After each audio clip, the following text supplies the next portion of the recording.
Ya. Hitung deh. Ya. So.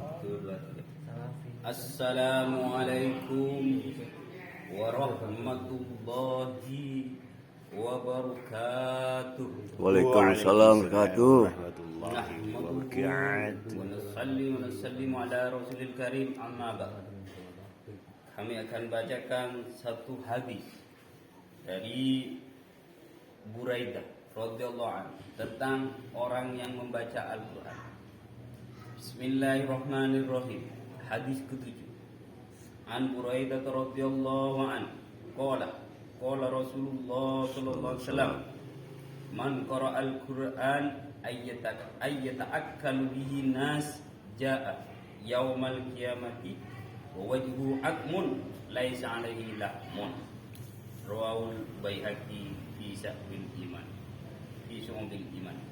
Dari Sayyidina Buraidah radhiyallahu anhu, Baginda Rasulullah SAW bersabda, barang siapa yang membaca Al-Quran supaya ia mendapatkan makanan dari manusia, maka ia akan datang pada hari kiamat sedangkan mukanya hanya berupa tulang tanpa daging. Allah.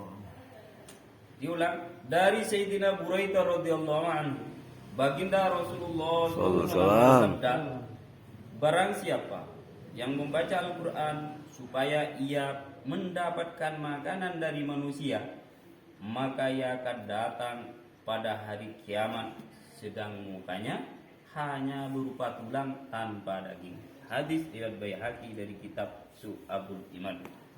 Faidah: seseorang yang membaca Al-Quran dengan tujuan keduniaan tidak akan memperoleh apapun di akhirat. Baginda Rasulullah SAW bersabda, kita membaca Al-Quran sedangkan di antara kita ada orang Ajam dan Arab, maka bacalah terus sebagaimana kamu membacanya sekarang. Karena tidak lama lagi akan datang suatu golongan manusia yang akan memperbaiki setiap huruf seperti mereka meluruskan anak-anak panah. Seperti mereka meluruskan anak-anak mereka. Maksudnya, mereka menghabiskan waktu berjam-jam untuk memperbaiki bacaan setiap hurufnya. Mereka bersungguh-sungguh memperindah suara dan makhraj mereka. Namun mereka melakukan semua itu hanya untuk keduniaan. Mereka di akhirat tidak akan mendapatkan bagian apapun. Maksudnya, jika hanya memperindah suara tanpa diikuti hati yang ikhlas hanya untuk tujuan keduniaan, maka semuanya akan sia-sia.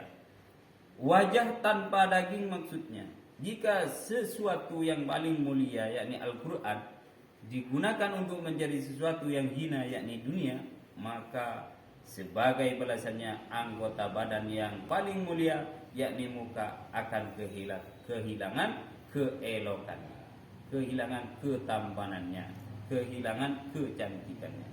Sayyidina Imran bin Husain radhiyallahu anhu pernah melewati seorang muballigh. Setelah muballigh itu membacakan beberapa ayat Al-Quran, kemudian muballigh itu meminta-minta kepada orang yang hadir. Melihat hal itu, Sayyidina Imran radhiyallahu anhu langsung membaca Inna lillahi wa inna ilaihi raji'un, lalu berkata, aku mendengar Baginda Rasulullah SAW bersabda, barang siapa membaca Al-Quran dan ia menginginkan sesuatu, maka mintalah hanya kepada Allah Ta'ala. Karena tidak lama lagi akan datang suatu kaum setelah mereka membaca Al-Quran, mereka akan meminta-minta kepada manusia. Para ulama mengatakan, jika seseorang mencari keuntungan dunia melalui ilmu agama, maka ia seperti orang yang membersihkan sandalnya dengan pipinya. Ini sandalnya dibersih dengan pipinya. Alhamdulillah. Memang tidak dapat dibantah bahwa sandal itu akan bersih, tetapi perbuatan itu sangat bodoh. Mereka itulah orang-orang yang disebutkan dalam Al-Quran, ulaikal ladzina istarau dhalalata bil huda. Mereka itulah orang yang membeli kesesatan dengan petunjuk. Quran surat Al-Baqarah ayat 16. Sayyidina Ubay bin Ka'ab radhiyallahu anhu berkata, suatu ketika aku mengajarkan Al-Quran kepada seseorang, lalu ia memberikan hadiah kepadaku sebuah busur panah.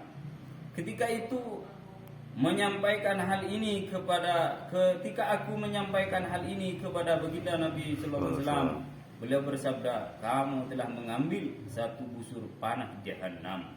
Ya Hal Allah. serupa juga telah terjadi pada Sayyidina Ubadah bin Samit radhiyallahu anhu.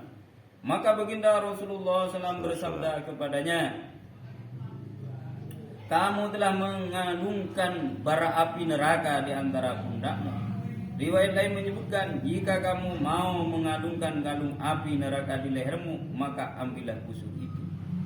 Sampai di sini kepada para hafid Al-Quran yang berkhidmat di madrasah dengan tujuan keduniaan, dengan penuh santun, saya ingin menyampaikan kepada Anda dengan nama Allah Subhanahu wa taala, sadarilah akan kedudukan dan tanggung jawab Anda. Disebabkan niat buruk kita mengajar Al-Quran untuk mendapatkan uang, maka orang-orang tidak mau belajar membaca dan menghafal Al-Quran. Jika demikian, bukan hanya mereka yang akan menanggung akibat buruknya, tetapi Anda akan dituntut bertanggung jawab. Kita mengira bahwa diri kita para penyebar Al-Quran, padahal kitalah penghalang penyebaran Al-Quran. Karena akhlak dan niat buruk kita, mereka terpaksa meninggalkan pendidikan Al-Quran. Para ulama tidak melarang kita menerima upah dari mengajarkan Al-Quran, tetapi hal itu jangan dijadikan tujuan. Tujuan sebenarnya hanyalah mengajarkan dan menyebarkan ilmu serta Al-Quran yang mulia. Upah bukanlah imbalan dari hikmat tersebut.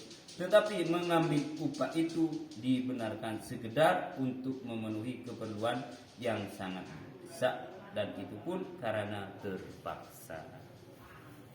Inilah mudah-mudahan apa yang kita baca dan kita dengar niat, amal dan amal, insyaallah.